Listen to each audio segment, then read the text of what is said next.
बारिश हो रहा है, उसकी वजह से कुछ लोगों का घर नुकसान हुआ है और बहुत लोग अपने घर से बाहर आने का एक सिचुएशन आ गया है। तो हम लोग 70 का ऊपर रिलीफ शेल्टर्स खोला है खोवाई डिस्ट्रिक्ट में, तेलियामुरा में और खोवाई सब डिवीज़न में मिला के। तो वहाँ पे 7,000 का ऊपर लोग अभी रह रहे हैं। तो हमारा खोवाई रिवर का water level extreme danger level का ऊपर चला गया है, पर डरने का कोई ज़रूरत नहीं है क्योंकि हमारे पास NDRF आ रहे हैं, SDRF का टीम है, TSR का टीम है।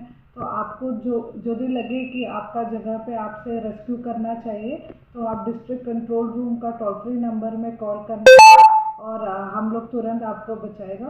और जो रिस्पॉन्स टाइम है जो लैंडस्लाइड का, ये सब बहुत जगह पे हो रहा है, 12 18 सब रेंजेस में हो रहा है, देना चाहिए वो सब क्लियर करने के लिए।